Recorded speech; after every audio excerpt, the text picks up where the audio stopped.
வணக்கம். Doctor with சத்தியம் நிகழ்ச்சியில் தொடர்ந்து பல்வேறு நோயை பற்றி பேசிட்டு வரும். அந்த வகையில் இன்றைய நிகழ்ச்சியில் டயாபிசிட்டியை பற்றி விரிவாக பேச போகிறோம். ஒபிசிட்டியை பற்றி நம்ம கேள்விப்பட்டிருப்போம். அது என்ன டயாபிசிட்டி? டயாபிசிட்டி என்பது ஒபிசிட்டி மற்றும் டயாபிட்டிஸ் ஆகிய இரண்டும் இணையும் ஒரு ஆபத்தான உடல் பரும நிலையாகும். இது தவறான வாழ்க்கை முறை மற்றும் அதிக உடல் எடையால் ஏற்படுகிறது. இது இன்சுலின் எதிர்ப்பை உருவாக்கி இரத்த சர்க்கரையை அதிகரிக்கிறது. இதிலிருந்து மக்கள் எப்படி தற்காத்துக் கொள்ளலாம்? வேறு எந்த காரணத்தினால் இந்த நோய் ஏற்படுகிறது? இதற்கு தீர்வு என்ன என்பது குறித்து விளக்க நம்முடன் நேரலையில் 3 டயாபிசிட்டி சிறப்பு மருத்துவர்கள் இணைந்துள்ளனர். டாக்டர் ஆட்லின் ரெய்னா ஆசீர்வாதம், டாக்டர் எஸ் கீதாலட்சுமி மற்றும் டாக்டர் ஸ்ருதி சந்திரசேகரன். வணக்கம். முதல் கேள்வி டாக்டர் ஆட்லின் ரெய்னா ஆசீர்வாதம் அவங்க கிட்ட இருந்து போகலாம் அப்படின்னு நினைக்கிறேன். மேம், ஃபர்ஸ்ட் உங்ககிட்ட இருந்து கேட்குறேன். இப்போ நம்ம ஒபிசிட்டியை பற்றி நம்ம நிறைய பேத்துக்கு தெரியும். ஒபிசிட்டினா உடல் பருமன் அப்படின்னு தெரியும். ஆனால் நீரிழிவு நோயால், அதாவது டயாபிட்டிஸ்னால ஏற்படக்கூடிய ஒபிசிட்டி அப்படின்றது நிறைய பேத்துக்கு அது தெரியாமல் இருக்கலாம். சமீப காலத்தில் இந்த நீரிழிவு நோயினால் ஏற்படும் உடல் எடை அதிகரிப்பு என்ற வார்த்தையை நம்ம அடிக்கடி கேள்விப்படுறோம். இது என்ன புதிய ஒரு பெயராக இருக்குது? இதை பற்றி கொஞ்சம் தெளிவாக விளக்க முடியுமா? டயாபிசிட்டி அப்படின்னு சொல்றது it's not just being over weight. அதாவது ஓவர் வெயிட் அல்லது ஒபிசிட்டி நம்ம சொன்னோம்னா எக்ஸஸ் பாடி ஃபேட்டை நம்ம டிஸ்கிரைப் பண்றோம் அப்படிங்கிறது அதோட அர்த்தம். வெரஸ் அதே எக்ஸஸ் பாடி ஃபேட் வயிற்று பகுதியில் சுற்றி இருந்து அதனால மெட்டபாலிக் அப்நார்மாலிட்டி, அதாவது high blood pressure, high cholesterol, fatty liver, PCOS, cardiovascular problems இந்த மாதிரி வரும்போது இந்த மாதிரி இன்ஃப்ளமேட்டரி ப்ராசஸ் வர்றதுனால அதை டயாபிசிட்டி அப்படின்னு சொல்லுவோம். ஸோ பேசிக்கலி டயாபிசிட்டி நம்ம சொல்றது வெளிப்புற தோற்றத்தை மட்டும் நம்ம சொல்லல, பட் அந்த metabolic unhealth that is because of obesity அப்படிங்கிறது நம்ம சொல்றோம்.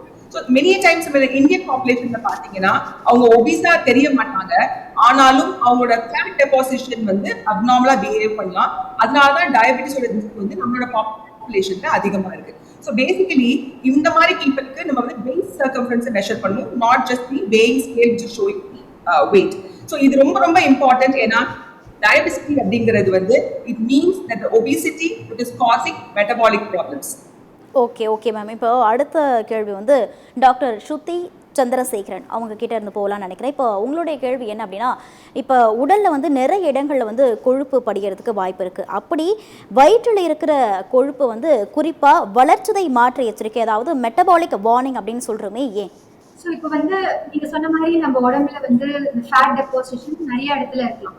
இப்போ கையில இருக்கலாம், சப்கியூட்டேனியஸ் டிஷ்யூன்னு சொல்லுவோம், அதாவது ஸ்கின்னு கீழே இருக்கலாம். ஆனா இப்போ நாங்க நிறைய என்ன பாக்குறோம், இப்போ டாக்டர் ஆட்லன் மேம் சொன்ன மாதிரி நிறைய கொழுப்பு சத்து நம்மளோட வயத்தை சுத்தி பார்க்கிறோம், சென்ட்ரல் ஒபிசிட்டி சொல்லுவோம். ஸோ அந்த கொழுப்பு நம்மளோட இன்டர்னல் ஆர்கன்ஸ்ல போய் டெபாசிட் ஆகுது, லைக் லிவர்ல போய் டெபாசிட் ஆகுது, கிட்னில போய் டெபாசிட் ஆகுது, நம்மளோட சத பகுதி மசில் ஸ்கெலிட்டல் மசில்ல டெபாசிட் ஆகுது, ஈவன் ஹார்ட் கிட்னிலாம் கூட டெபாசிட் ஆகுது. ஸோ இதனால என்ன ஆகுது, அந்த ஒரு டிஸ்ப்ரொபோர்ஷனேட்டா அக்யூமுலேட் ஆகிற ஃபேட் நம்ம உடம்புக்கு நல்லது கிடையாது. அதுல இருந்து நிறைய கெட்ட சிக்னல்ஸ் வரலாம், இன்ஃப்ளமேட்டரி சிக்னல்ஸ்னு சொல்லுவோம். அந்த சிக்னல்ஸ் நமக்கு வெறும் டயபெட்டிஸ் மட்டும் காஸ் பண்ணாது. அதனால நம்ம என்னெல்லாம் பாக்குறோம் அப்படின்னா, ஒரு இதய நோய், ஹார்ட் டிசீஸ், இன்னொரு risk of cancer, liver problem, இப்ப நிறைய ஃபேட்டி லிவர் பாக்குறோம், லிவர் டிசீஸ் பாக்குறோம். ஸோ இந்த மாதிரியான பல வகையான மெட்டபாலிக் ப்ராப்ளம்ஸ் பார்ப்போம். ஸோ அதனாலதான் ஃபேட் மற்ற இடத்துல எல்லாம் டெபாசிட் ஆகுறது நல்லது கிடையாது.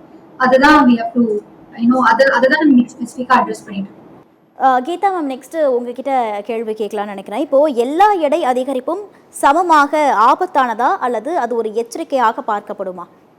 பொதுவாகவே எடை கூடுறது, அதாவது வெயிட் கெயின் அப்படின்றதே நமக்கு டேஞ்சரஸ் தான். ஏன்னா அதனால நமக்கு நிறைய மெட்டபாலிசம் மாறுறதுனால நிறைய அவுட்கம்ஸ் வருது. ஆனா அதுலயும் நம்ம முக்கியமா நம்ம கவனத்துல கொள்ள வேண்டியது நம்ம இடுப்பு சுற்றி உள்ள ஃபேட் அக்யூமுலேட் ஆகுது. அதாவது அதுதான் நம்ம சென்ட்ரல் ஒபிசிட்டி அப்படின்னு சொல்றோம். இந்த இடுப்பு மற்றும் வயிறு பகுதியை சுத்தி ஏற்படுற கொழுப்பு டெபாசிஷன்னால நமக்கு இன்சுலின் ஹார்மோன் சம்பந்தப்பட்ட பிரச்சனைகள் வரதுக்கு வாய்ப்பு அதிகம். ஸோ இந்த இன்சுலின் ஹார்மோன் சரியா வேலை செய்யாததுனால நமக்கு சீக்கிரமே நீரிழிவு நோய் வரதுக்கும் மற்ற பாதிப்புகள் வரதுக்கும் வாய்ப்பு ரொம்ப அதிகம். ஸோ நம்ம அதுக்கு தான் ரொம்ப இம்பார்ட்டன்ஸ் கொடுக்கும். ஓகே ஓகே மேம், ஒரு தெளிவான விளக்கத்தை கொடுத்துருந்தீங்க. அடுத்த கேள்வி வந்து டாக்டர் ஆட்லின் கிட்ட போகலாம் அப்படின்னு நினைக்கிறேன்.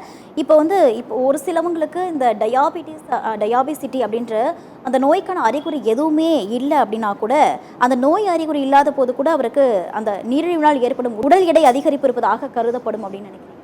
கண்டிப்பா. இந்த டயபெசிட்டி அப்படிங்கிறது ஒரு இன்ஃபெக்ஷன் மாதிரி உள்ளது கிடையாது. ஸோ மெனி டைம்ஸ் அதுல சிம்டம்ஸோ இல்ல பேஷண்ட்ஸ் வந்து அதுக்கு ஒரு தொந்தரவு வந்து ஹாஸ்பிட்டலுக்கு வரதுக்கான ஆப்பர்ச்சுனிட்டி இல்லாம போகும். அதனாலதான் அது ரொம்ப டேஞ்சரஸ் அப்படின்னு நம்ம சொல்றோம். அண்ட் இந்த டயபெசிட்டிங்கிறது not a one time event. அது வந்து பல மாதங்களா சில வருஷங்களா சைலண்டா அது பாட்டுக்கு ஆகிக்கிட்டே இருக்கும். ஸோ அன்லெஸ் பீப்புள் வந்து போய் டெஸ்ட் பண்ணி டாக்டரை பார்க்கலன்னா இந்த டயபெசிட்டி ரிலேட்டட் இஷ்யூஸ் இருக்குதா இல்லையா அப்படிங்கறத கண்டுபிடிக்க முடியாது. அண்ட் அந்த சிம்டம்ஸ் வர வரைக்கும் அவங்க வெயிட் பண்ணாங்கன்னா, நீங்க சொன்ன மாதிரி டயர்ட்னஸ், ஃபெட்டிக், ஃப்ரீக்வெண்ட் யூரினேஷன் இது அளவுக்கு வெயிட் பண்ணாங்க அப்படின்னா பை த டைம் நம்ம டயக்னோஸ் பண்ணும்போது ஆல்ரெடி அந்த டயபெட்டிஸ்னால வரக்கூடிய டேமேஜஸ், அதாவது கண் பாதிப்பு, கிட்னி பாதிப்பு, நரம்பு பாதிப்பு இதெல்லாம் ஆல்ரெடி செட்டில் ஆயிடும். ஸோ அதனால தான் ரெகுலர் ஸ்கிரீனிங் வந்து is very very crucial, especially for people who have a high risk. அதாவது அந்த தொப்பை வயிறு பகுதியில் ஃபேட் அதிகமாக இருக்கிறவங்க, ஃபேமிலி ஹிஸ்ட்ரி இருக்கிறவங்க, இர்ரெகுலர் பீரியட்ஸ் இருக்கிறவங்க, அண்ட் பீப்புள் விமன் வந்து எஸ்பெஷலி ஆல்ரெடி ஜெஸ்டேஷன் டயபெட்டிஸ் சொல்லக்கூடிய பிரெக்னன்சி ரிலேட்டட் டயபெட்டிஸ் ஆல்ரெடி இருந்தவங்க, இவங்கெல்லாம் நிச்சயமா வந்து ரெகுலர் இன்டர்வல்ஸ்ல செக் பண்ணி டாக்டரை பார்த்துக்கணும். ஸோ எப்போதுமே நல்லா இருக்கும், நமக்கு தான் ஒன்றும் ப்ராப்ளம் இல்லையே அப்படிங்கிறது வந்து doesn't mean that we are metabolically healthy. Okay ma'am, இப்போ அடுத்தது ஸ்ருதி மேம். இப்போ நிறைய பேத்துக்கு வந்து வயிறு வீக்கம், அந்த வயிறு பகுதியில் வீக்கம் இருக்கிறத நம்ம வந்து பார்த்துருப்போம். இப்போ இந்த வயிறு வீக்கம் உள்ள ஒவ்வொரு நபருக்கும் வந்து நீரிழிவு நோய் ஏற்படும் அபாயம் இருக்குது அப்படின்னு நம்மளால சொல்ல முடியுமா? அப்படிதான் ஸ்டடிஸ் சொல்லுது. ஸோ அவங்க ஆல்ரெடி ஆட்லின் மேம் சொன்ன மாதிரி வயிற்று சுத்தி இருக்கிற ஒபிசிட்டிக்கு சென்ட்ரல் ஒபிசிட்டி ஒரு விசரல் ஒபிசிட்டின்னு சொல்லுவோம் மெடிக்கல் டெர்மினாலஜில. ஸோ இந்தியாவில் பார்த்தீங்கன்னா நிறைய பேருக்கு வெயிட் அதிகமா இருக்கணும்ன்ற அவசியம் இல்லை. அவங்க வெயிட் வந்து நார்மலா கூட இருக்கலாம் வெயிங் ஸ்கேல்ல. ஆனா வந்து அவங்களுக்கு வந்து இந்த வயிறு சுத்தி ஒரு ஃபேட் அக்யூமுலேஷன் இருக்கும். அதை நம்ம ஒரு சின்னதா ஒரு இன்ச் டேப் வச்சு பார்த்தோம்னா தான் நமக்கு தெரியும். நம்ம கிளினிக்கல் பிராக்டிஸ்ல இன்ச் டேப் வச்சு பார்த்தா அந்த மெஷர்மெண்ட் வச்சு ஓரளவுக்கு நம்மளால சொல்ல முடியும். அந்த மாதிரி விசரல் ஒபிசிட்டி, தின் ஃபேட் இந்தியன்னு சொல்லுவோம். இந்தியால வந்து நிறைய பேருக்கு உடல் பருமன் இருக்காது. பட் நீங்க கேட்ட அதே சென்ட்ரல் வயதை சுத்தி ஒபிசிட்டி இருக்கும்போது அதனால 7% அதிக சான்ஸ் ஃபார் டயபெட்டிஸ் வரலாம் அப்படின்றதுதான் ஸ்டடி சொல்லுது. ஸோ டெஃபினட்டா அது ஒரு ரிஸ்க் ஃபேக்டர், அதையும் நம்ம அட்ரஸ் பண்ணணும். வெறும் வெயிட் மட்டும் பார்க்க கூடாது, சென்ட்ரல் ஒபிசிட்டி ஒரு இந்த இன்டர்னல் ஃபேட் அக்யூமுலேஷனையும் நம்ம பண்ற மாதிரி இருக்கணும். ஓகே ஓகே, தொடர்ந்து நம்ம அடுத்த கேள்வி வந்து கீதாலட்சுமி மேம் கிட்ட கேட்கலாம் அப்படின்னு நினைக்கிறேன். இப்போது நமது வளர்ச்சிதை மாற்றம், அதாவது ஸ்ட்ரகிளிங் மெட்டபாலிசம் போராடி கொண்டிருப்பதற்கான நுட்பமான சிம்டம்ஸ் அறிகுறிகள்னா எதுன்னு சொல்லுவீங்க? ஸோ நமக்கு வந்து உடல் எடை கூடுறதுனாலையும் இந்த இடுப்பளவு கொழுப்பு அதிகம் சேர்றதுனாலையும் நமக்கு பிரச்சனைகள் ஆரம்பமாகுது அப்படின்ற அறிகுறிகள் வந்து நமக்கு கண்ணுக்கு தெரியாமலே வந்து பல வருடங்களுக்கு முன்னாடியே ஆரம்பமாயிடுது. ஸோ நம்ம வந்து நிறைய நேரங்களில் வந்து நம்ம ஒரு மாஸ்டர் ஹெல்த் செக்அப் பண்ணும்போதோ இல்லைன்னா வந்து நம்ம ஒரு சுகர் டெஸ்ட் எடுத்து பார்க்கும் போதோ தான் தெரிஞ்சுக்கிறோம். ஆனால் அதுக்கு பல வருடங்கள் முன்னாலே வந்து நமக்கு உடம்பு வந்து சிக்னல்ஸ் கொடுக்க ஆரம்பிச்சிது. ஸோ இந்த சிக்னல்ஸ் அப்படின்னு பார்த்தீங்க அப்படின்னா நம்மளோட இடுப்பை சுற்றி உள்ள கொழுப்பளவு வந்து அதிகமாகிறது வந்து one of the primary signals. நம்மளோட எடை பார்க்கும்போது எப்பயுமே நார்மலாக இருக்கும், ஆனால் நம்மளோட ட்ரெஸ் மட்டும் டைட் ஆகுறது, இடுப்பை சுற்றி உள்ள ஃபேட் மட்டும் அதிகமாகிறது, இது ஒரு சிக்னல். ரெண்டாவது சிக்னல் அப்படின்னு பார்த்தோம் அப்படின்னா நம்மளோட உணவு நேரம் கொஞ்சம் டிலே ஆச்சு, கொஞ்சம் தாமதமாச்சு அப்படின்னா நமக்கு வந்து நிறைய சிம்டம்ஸ் காமிக்க ஆரம்பிக்கும். நார்மலாக நம்ம 1 மணிக்கு மதிய உணவு எடுத்துக்கிறோம், ஆனால் இன்னைக்கு ஒரு 2 மணி 3 மணி ஆயிடுச்சு அப்படின்னா நமக்கு வந்து கை நடுக்கம், படபடப்பு, மயக்கம் இந்த மாதிரி சிம்டம்ஸ் எல்லாம் ஏற்பட ஆரம்பிக்கும். ஸோ இதுவும் ஒன் ஆஃப் த சைன்ஸ் அப்படின்னு சொல்லலாம். லாஸ்ட் அப்படின்னு பார்த்தீங்க அப்படின்னா நம்ம கொஞ்சம் அளவுக்கு அதிகமாக வந்து மாவுச்சத்து, அதாவது கார்போஹைட்ரேட் ரிச்சாக நம்ம வந்து ஒரு ஃபுட் எடுத்துக்கும் போது நமக்கு வந்து அதை எடுத்து முடிச்ச உடனே வந்து நமக்கு ஒரு மயக்க நிலையோ ஒரு தூக்க நிலையோ இருக்கு அப்படின்னு ஃபீல் பண்ணுவோம். ஸோ இது வந்து முன்னாடி இருந்திருக்காது. அண்ட் நிறைய பேர் சொல்லுவாங்க பேஷண்ட்ஸ் நம்ம கிட்ட வந்து ஒரு உணவை சாப்பிட்டு முடிச்ச உடனே ஒரு ஸ்வீட் சாப்பிடணும் போல தோணுது, எனக்கு நிறைய இனிப்பு பொருட்கள் எடுத்துக்கணும்னு ஒரு கிரேவிங் தோணுது அப்படின்னு சொல்லுவாங்க. ஸோ இதெல்லாம் வந்து நீரிழிவு நோய் வரத்துக்கு பல வருஷங்கள் முன்னாடியே நமக்கு வந்து metabolic signals, warning red flax அப்படின்னு சொல்லலாம், இந்த சிம்டம்ஸ்லாம் நமக்கு தெரிய ஆரம்பிக்கும். Okay okay ma'am. இப்போ வந்து டாக்டர் ஆட்லின் மேம், இப்போது இந்த நீரிழிவு அப்படின்னு நோயினாலே நம்ம வந்து என்ன சொல்கிறோன்னா அந்த ஜெனட்டிக்ஸ் நம்ம வந்து ப்ளேம் பண்ணுறோம். அப்படி நம்ம பெரும்பாலும் மரபியில் குறை கூறும்போது நீரிழிவு நோய் குடும்பத்தில் இருந்தால் அதை தவிர்க்க முடியுமா அப்படின்ற ஒரு கேள்வி எழுதல, உங்களுடைய பதில் என்ன? ஸோ டயபெட்டிஸ் அப்படிங்கிறது it's not the destiny. Genetics வந்து டெஃபினட்டாகவே ஒரு ஸ்ட்ராங் ரோல் பிளே பண்ணுது. நான் அது வந்து நமக்கு இன்ஹெரண்டா ஒரு சசெப்டிபிலிட்டி, to develop all these metabolic problems. Diabetes மட்டும் இல்ல, hypertension, cholesterol, cardiovascular problems, PCOS இது எல்லாமே வரதுக்கு வாய்ப்பு அதிகமாகுது. But the most important thing is நம்மளோட லைஃப் ஸ்டைல், அதாவது நம்மளோட வாழ்க்கை முறை மாற்றம் வந்து அந்த ஜெனடிக் சசப்டிபிலிட்டி டெவலப் ஆகணுமா வேண்டாமா அப்படிங்கிற ஒரு முக்கியமான காம்பனண்ட்டை அது வந்து ப்ளே பண்ணுது. ஸோ இதை எப்படி புரிஞ்சுக்கிறதுக்கு சொல்லுவோம் அப்படின்னா, ஜெனடிக்ஸ் அல்லது ஜீனுங்கிறது வந்து ஒரு லோடட் கன் மாதிரி. வேறஸ் நம்மளோட லைஃப் ஸ்டைல், நம்மளோட பேட் டயட், நம்மளோட ஃபிசிக்கல் இன்ஆக்டிவிட்டி, சரியா தூங்காம இருக்கிறது, எக்ஸசிவ் ஸ்ட்ரெஸ், இதெல்லாமே can pull the trigger. So loaded gun இருந்தா கூட இதெல்லாம் ட்ரிகர் பண்ணாதான் இந்த டிசீஸ் வந்து டெவலப் ஆகுது. So especially for people who have family history in the metabolic problems இருக்கிறவங்களுக்கு வந்து they have to right from the beginning, சின்ன குழந்தையில இருந்தே they should have a proper eating habit, they should have a good physical activity, weight excess gain ஆகாம பாத்துக்கணும், correct டைம்க்கு தூங்குறது, இந்த மாதிரி சின்ன சின்ன விஷயங்கள் நம்ம சேஞ்ச் பண்ணும்போது definitely it can contribute to a big difference. So family history இருக்குன்னு நினைச்சு பயந்து worry பண்ணிட்டு இருக்க வேண்டிய அவசியம் இல்லை. But we have to take it as a warning sign so that we can work on it, so that அந்த loaded கன்னை நம்ம ட்ரிகர் பண்ணாம இருக்கலாம்.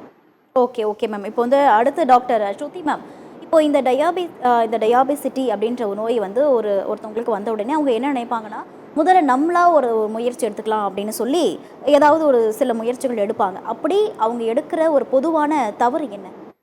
தவறு என்னன்னா, காமனா நம்ம வெயிங் ஸ்கேல்ல வெயிட் மட்டும் தான் அட்ரஸ் பண்றோம், அதை மட்டும் அட்ரஸ் பண்ணக்கூடாது.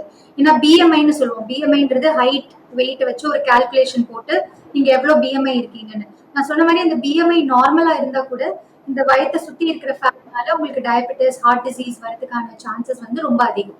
ஸோ என்ன பண்ணணும் அப்படின்னா, ஹெல்தி லைஃப் ஸ்டைல், நம்ம வெயிட்டை மட்டும் பார்க்கக்கூடாது. பிஎம்ஐ வெயிங் ஸ்கேல்ல நார்மலா இருக்குன்னு அதை நம்ம இக்னோர் பண்ணக்கூடாது.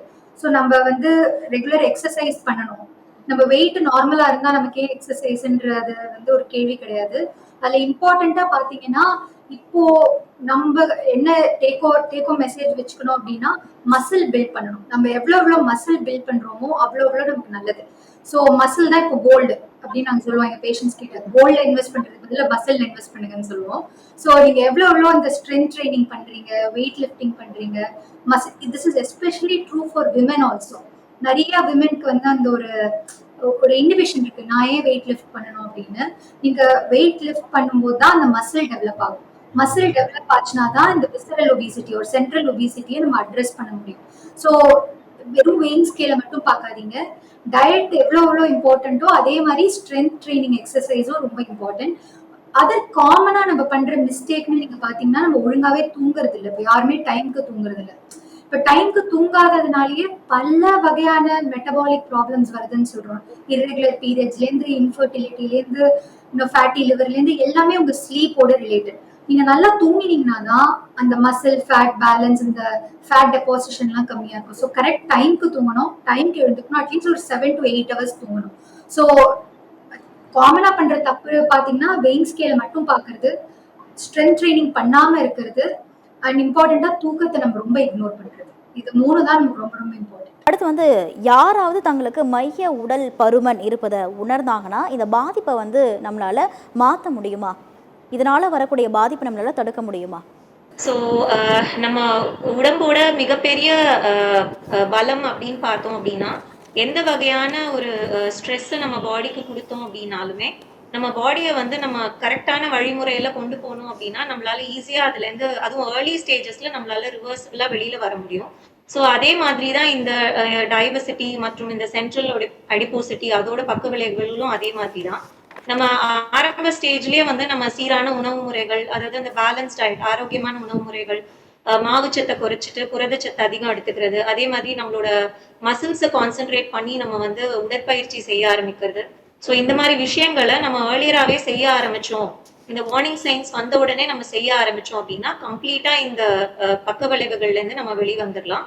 அதுவும் இல்லாம நம்ம நீரிழிவு நோய் பாதிப்பு ஏற்படாமலே நம்மள வந்து முன்னாடியே நம்மளால தற்காத்துக்க முடியும். Okay ma'am. இப்போ வந்து ஒரு மனிதனுக்கு தூக்கம் எவ்வளவு முக்கியம், உணவு பழக்க வழக்கங்கள் எவ்வளவு முக்கியம் அப்படின்றது நீங்கள் சொன்னதுலேருந்து ஒரு தெளிவாகவே ஒரு விளக்கம் தெரியுது. இப்போ அடுத்தது வந்து டாக்டர் ஆட்லின் மேம், பொதுவாகவே வந்து எல்லாருக்குமே ஒரு தொப்பை வந்துருச்சுன்னா அவங்களுக்கு ஒரு தனி ஒரு மன அழுத்தம் வந்துடும். என்னடா நம்மளுக்கு இவ்வளோ தொப்பை வந்துருச்சு, இது நம்மளால் குறைக்க முடியுமா அப்படின்ற ஒரு கேள்வி இருக்கும். அதுலேயும் வந்து அவங்களுக்கு ரொம்ப ஸ்ட்ரெஸ்ஸுக்கு போயிடுவாங்க. அப்படி இந்த தொப்பை நீரிழிவு, அதாவது பெல்லி டயாபெட்டிஸ் சுழற்சிக்கு மன அழுத்தம் எந்த அளவு பங்கு வகிக்குது அப்படின்ற சொல்ல முடியுமா? ஸ்ட்ரெஸ் வந்து ஒரு முக்கியமான ஒரு ஹிடன் ரோல் ப்ளே பண்ணுது. இது வந்து ரொம்ப இம்பார்ட்டண்டா நம்ம தெரிஞ்சுக்க வேண்டியது, எஸ்பெஷலி இந்த கரண்ட் ஈரால. அதாவது ஒரு பர்ட்டிகுலர் டேல ஒரு ஸ்ட்ரெஸ்ஃபுல் மொமெண்ட்னால நம்ம ஹெல்த் பாதிக்குமா அப்படின்னு கேட்டீங்கன்னா அந்த ஆன்சர் இஸ் நோ. பட் ஒரு கான்ஸ்டன்ட் ஸ்ட்ரெஸ் அல்லது ஒரு கிரானிக் ஸ்ட்ரெஸ்ல நம்ம வந்து போகும்போது பாடி வந்து நிறைய ஸ்ட்ரெஸ் ஹார்மோன்ஸ் ரிலீஸ் பண்ணும். ஃபார் எக்ஸாம்பிள் கார்டிசால் அப்படிங்கிற ஹார்மோன். இந்த ஹார்மோன் என்ன பண்ணுது அப்படின்னா நம்மளோட ஃபேட் டெபாசிஷனை பெரும்பாலா நம்மளோட வயிறு பகுதியில அது அதிகரிக்குது. ஸோ நம்ம இவ்வளவு நேரம் பேசுறதுல நம்ம சொன்னோம் வயிற்று பகுதியில நம்ம ஃபேட் டெபாசிட் ஆகும்போது insulin resistance, diabetes, hyper tension எல்லா மெட்டபாலிக் ப்ராப்ளம்ஸும் வருது அப்படிங்கிறது. ஸோ அதுக்கு வந்து இது வந்து ஒரு வழி வகுக்குது. இது அபார்ட் ஃப்ரம் திஸ் நீங்க பாத்தீங்கன்னா டாக்டர் ஸ்ருதி ஆல்ரெடி மென்ஷன் பண்ண மாதிரி புவர் ஸ்லீப், லேட் நைட் சாப்பிடுறது, பயங்கர ஹை கேலரி ஃபுட் சாப்பிடுறது, இமோஷனல் ஈட்டிங்னு சொல்லுவோம். when they feel sad they eat, when they are angry they eat, when they are happy they eat. So இந்த emotional eating இது எல்லாமே வந்து வெயிட்டையும் இன்க்ரீஸ் பண்ணுது, டயபெட்டிஸையும் இன்க்ரீஸ் பண்ணுது. ஸோ பேசிக்லி பார்த்தீங்கன்னா இட்ஸ் அ விஷியஸ் சைக்கிள், அதாவது பை டைரக்ஷனல் ரிலேஷன்ஷிப் அப்படின்னு சொல்லுவோம். ஸோ ஸ்ட்ரெஸ்ஸும் பாடி ஃபேட்டை, பெல்லி ஃபேட்டை இன்க்ரீஸ் பண்ணலாம், டயபெட்டிஸ் காஸ் பண்ணலாம். ஆன் த அதர் சைட் டயபெட்டிஸும் பெல்லி ஃபேட்டை காஸ் பண்ணலாம், ஸ்ட்ரெஸ்ஸை காஸ் பண்ணலாம். ஸோ ஓவரால் பார்த்தீங்கன்னா நம்மளோட டயபெட்டிஸ் ஒபிசிட்டிக்கான நம்மளோட வழிமுறைகள் எப்படி நம்ம செய்யணுமோ அதே மாதிரி ஸ்ட்ரெஸ்ஸை மேனேஜ் பண்ணுறது ரொம்ப ரொம்ப important in order to not just treat டயபெசிட்டி but also prevent டயபெசிட்டி. Okay ma'am. இப்போது கீதாலட்சுமி மேம் உங்ககிட்ட வர இப்போ வந்து டயாபிட்டிஸ் வந்து நம்ம இப்போலாம் வந்து நம்ம வீட்டிலே நம்ம வந்து செக் பண்ணிக்கலாம். அதே மாதிரி இந்த டயாபிசிட்டியை நம்ம வந்து என்ன மாதிரியான எளிய சோதனைகள் மூலயமா கண்டுபிடிக்கலாம்? ஸோ நம்ம வந்து இந்த டயபெசிட்டி அப்படின்றதையும் நம்ம வந்து இந்த சென்ட்ரல் அடிபோசிட்டி, சென்ட்ரல் ஒபிசிட்டி அப்படின்றதையும் நம்ம வந்து ஹாஸ்பிட்டல் போயோ இல்லை லேப் டெஸ்ட் பண்ணியோ தான் நம்ம பரிசோதிச்சு தான் தெரிஞ்சுக்கணுன்ற அவசியம் இல்லை. வீட்டிலேயே ரொம்ப சிம்பிளான ஒரு டெஸ்ட் மூலமா நம்ம கண்டுபிடிச்சிக்கலாம். அதாவது ஒரு சின்ன இன்ச் டேப் இருந்தால் போதும். நம்ம வீட்டில் எல்லார் வீட்லேயுமே இன்ச் டேப் இருக்கும். அந்த இன்ச் டேப் வச்சுட்டு நம்ம இடுப்பு பகுதியோட சுற்றளவு, அதாவது வேஸ்ட் சர்க்கம்ஃபரன்ஸ் அப்படின்னு சொல்லுவோம். இதை வந்து நம்ம எடுத்துட்டு இந்த வேஸ்ட் சர்க்கம்ஃபரன்ஸோட அளவு வச்சு நமக்கு ரிஸ்க் அதிகமா அப்படின்றது தெரிஞ்சுக்கலாம்.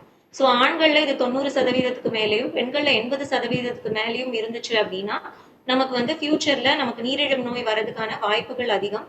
அண்ட் இந்த உடல் எடையினால, இந்த சென்ட்ரல் உடல் பருமனால வர பக்க விளைவுகளும் அதிகம்.